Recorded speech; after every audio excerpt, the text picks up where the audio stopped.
My name is Viola, and I was 28 years old when my boyfriend looked at me before a party and said, "Don't introduce yourself as my girlfriend tonight. Just say you're a friend." I said, "Okay."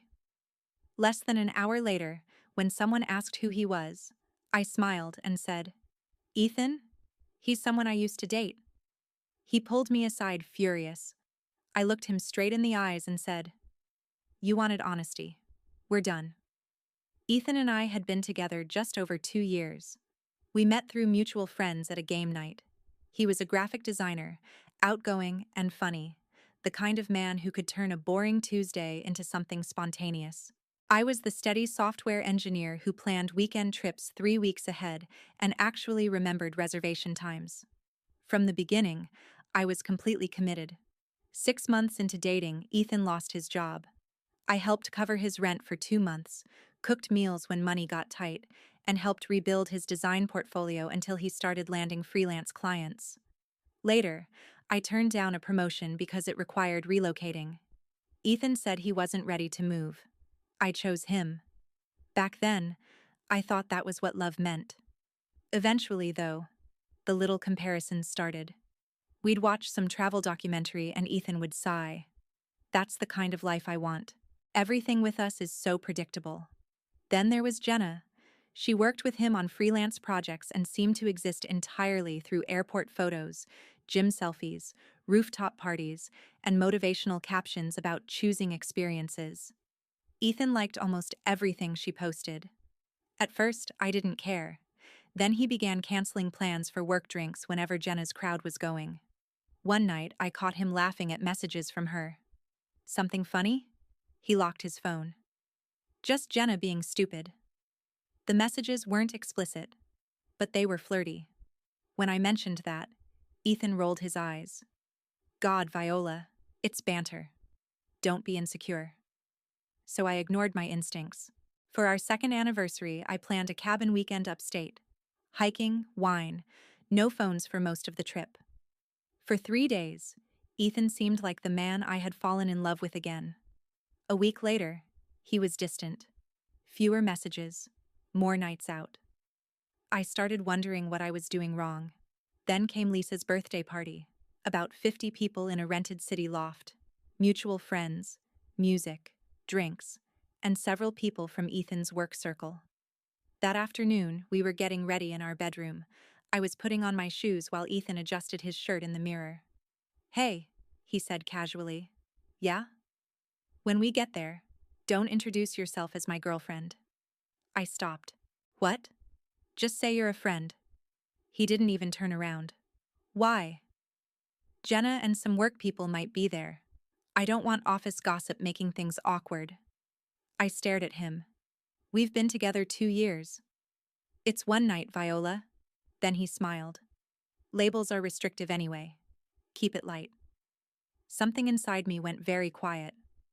"Okay." His shoulders relaxed. "Thanks. You're the best." We drove there mostly in silence. By the time we arrived, I had made a decision. The loft was packed when one of Ethan's co-workers approached us. "Ethan, hey, who's this?" Ethan opened his mouth. I answered first. "I'm Viola." Then I smiled. "And Ethan is someone I used to date." His coworker laughed awkwardly. Ethan's face froze. "That's not funny. You told me not to call myself your girlfriend." A second group approached later. I introduced him exactly the same way. By the third time, Ethan grabbed my arm and pulled me toward the kitchen. "What the hell are you doing?" "Following instructions. You're embarrassing me." "You wanted to look single." His face tightened. "I just didn't want Jenna thinking I was tied down. Networking matters." There it was.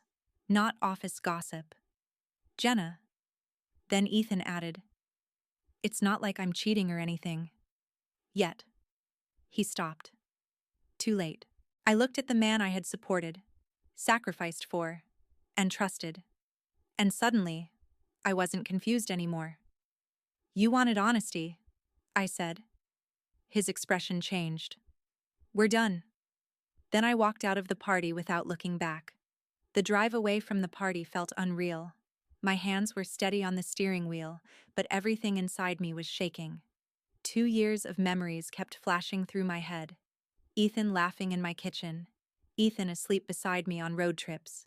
Ethan promising me that we were building something real. Then, his voice cut through all of it. I just didn't want Jenna thinking I was tied down.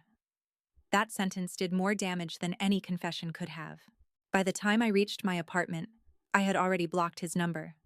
I packed an overnight bag and called my friend Mike. He answered on the second ring. Everything okay? No. A pause.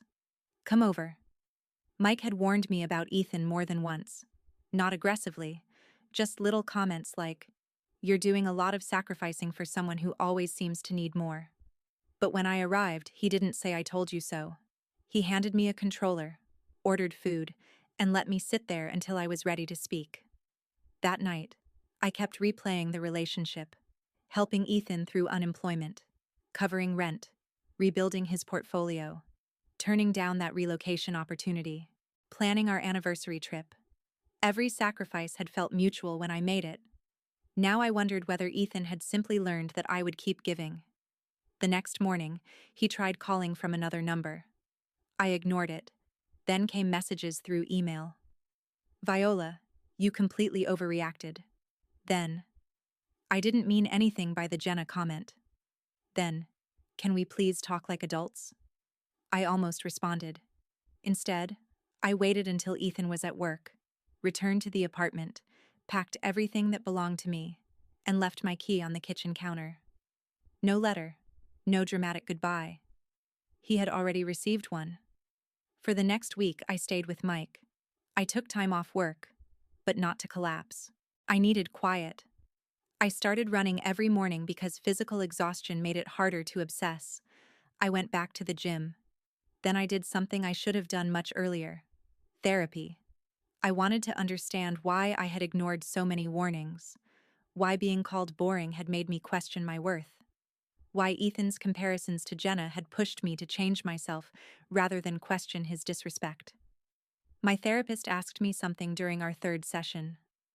When did you start believing being stable was something you needed to apologize for? I didn't have an answer. That question stayed with me. At work, another opportunity opened. Not the relocation I had rejected for Ethan, but a local leadership position with better pay and more responsibility. This time, there was nobody asking me to make myself smaller. I accepted. By the second month after the breakup, I felt different. Not healed, but clearer. Then mutual friends began telling me what happened after the party. Ethan and Jenna apparently started seeing each other almost immediately. No surprise there. The surprise was Jenna. She was married. Ethan claimed he hadn't known. Maybe that was true. Maybe it wasn't. Her husband discovered the affair after finding messages on her phone. Then everything exploded. Their workplace got involved because some of the messages and meetings had happened during company hours. Jenna's marriage went into divorce proceedings. Ethan got dragged into the HR investigation because several projects had apparently been used as excuses for private meetings. The exciting little fantasy didn't survive contact with reality. Within weeks, Jenna stopped answering Ethan. Then she blocked him. Mike heard from someone in their circle that Ethan had been furious. He thought she was leaving her husband for him. I almost laughed. He had wanted me to pretend I wasn't his girlfriend because he hoped Jenna might choose him. Then, Jenna chose herself. The fallout spread quickly. Ethan lost freelance clients after people started hearing about the workplace drama. Friends who had believed his version of the breakup began asking questions. His story had apparently been that I became jealous and controlling over harmless networking. Then Jenna's husband produced messages proving otherwise. Suddenly, Ethan stopped looking like the victim. About a month after the breakup, an unknown number texted me. "Hey Viola, it's Ethan. Can we talk?" I deleted it. Another came 2 days later. Jenna was a mistake. I was stupid. "I miss you." Deleted. Then a voicemail. His voice sounded smaller than I remembered. "Viola, please. You were always there for me. I know I took that for granted. Just meet me for coffee." I listened once, then blocked the number. Because what Ethan missed wasn't only me. He missed the rent help. the emotional stability, the person who organized the trips, fixed the problems, and made his life feel safe. He had called that predictability boring when he believed something more exciting was waiting. Now the excitement had disappeared, and suddenly, boring looked valuable again. I wasn't going to let myself become valuable only after someone else rejected him, but Ethan hadn't accepted that yet. And soon, asking me to meet for coffee wasn't going to be enough for him. Ethan's attempts to reach me didn't stop with that voicemail. They multiplied. New numbers, different email addresses, messages through people I barely knew. At first, the tone was apologetic. I made a mistake. I was confused. Jenna got into my head. Then it became emotional. You were the only person who really understood me. I can't sleep. I miss our life. What stood out was what he didn't say. He never said, I humiliated you. He never said, I made you pretend you weren't my girlfriend because I wanted another woman to think I was available. He mostly talked about what he had lost. Then his sister called from an unknown number. Viola, you need to stop being so stubborn. I don't. Ethan lost Jenna. He's having a terrible time. I almost laughed. And? You were together 2 years. He needs support. He had support. Silence. He traded it for excitement. I hung up. Then one of Ethan's friends messaged me. Forgive and forget. He's learned his lesson. I blocked him too. The more access Ethan lost, the more desperate he became. Eventually, he found my new apartment. I still don't know exactly who gave him the address. One Saturday afternoon, someone knocked. I opened the door. Ethan stood there looking nothing like the confident man who had smirked at me at Lisa's party. His eyes were red. His clothes looked slept in. Thank God, he said. Please, let me in. No. He stepped forward anyway. I blocked the doorway. Viola, come on, I need to explain. You've explained plenty. Jenna was a disaster. That's not my problem. She lied to me. I stared at him. The irony was almost breathtaking. She was married. She said she was leaving him. Then when everything blew up, she blamed me. He ran a hand through his hair. She screamed at me, controlled everything. She even got me to cover some of her expenses. I lost clients because of her. There it was. He wasn't here because he suddenly understood betrayal. He was here because the exciting option had become expensive. I'm broke, he admitted. I'm sleeping on my sister's couch. Then his voice softened. But you and I were good. No, I was good to you. He flinched. We can get back there. You called me predictable. I was stupid. You hid me so Jenna would think you were available. I know. You told me I was holding you back. He stepped closer. I was wrong. I need stability now. That sentence finished whatever tiny piece of attachment I still had. You don't need me, Ethan. His eyes filled. Yes, I do. No. I kept my voice calm. You need what I provided. He stared at me. The rent help, the planning, the person who stayed when your life fell apart. That's not fair. It's completely fair. I opened the door wider, but only so I could point toward the hallway. I'm not your fallback. His sadness vanished instantly. His face hardened. You've become cold. I nodded. Then leaving should be easy. He left. 10 minutes later, angry texts arrived from another number. You think you're special now? Jenna was right. You're boring. That was the apology. That was the remorse. It lasted exactly until I said no. I blocked the number. After that, I stopped wondering whether I had been too harsh. Ethan hadn't changed. He simply wanted his old safety net back. Meanwhile, my own life kept moving. The leadership role at work turned into a substantial raise. I bought a small condo instead of renting. Nothing huge, but every room was mine. No memories of Ethan, no compromise designed around somebody who believed my stability made me lesser. Through my running group, I met Elliot. He worked in physical rehabilitation, loved trail races, and had a dry sense of humor that caught me off guard. Our first few dates were almost suspiciously normal. No games, no comparisons, no disappearing acts. If he had plans, he told me. If something bothered him, he said it. I realized how exhausting Ethan had made love feel. With Elliot, I didn't have to audition for my own relationship. 6 months after the breakup, Lisa sent me her wedding invitation. I almost declined. Ethan would probably be there. Then I looked around my condo. At the life I had built because I stopped letting him define me. I checked yes. And when Lisa's wedding arrived, I didn't go alone. Elliot walked in beside me. What I didn't know was that Ethan had been waiting months for another chance to speak to me. And the moment he saw us together, he decided that chance had finally arrived. Lisa's wedding was beautiful. Garden venue, string lights hanging above the reception area, music drifting through open doors. The kind of evening that made everyone look happier than they probably were. I arrived with Elliot beside me. For once, I wasn't wondering whether Ethan would notice me. I wasn't wondering whether he would think I looked good. I wasn't imagining some dramatic reaction. I just wanted to celebrate Lisa. Still, I saw Ethan almost immediately. He was standing near the bar talking to two mutual friends. The second he noticed me, the conversation on his side seemed to stop. His eyes moved from my face to Elliot's hand resting lightly against my back, then back to me. I looked away. For most of the evening, he kept his distance. Then during cocktail hour, while Elliot stepped inside to grab us drinks, I heard my name. Viola. I turned. Ethan looked exhausted. His suit didn't fit the way it used to. His eyes had dark circles beneath them. The confidence that had once made him seem larger than every room was gone. Can we talk? I don't think we have anything left to discuss. Please.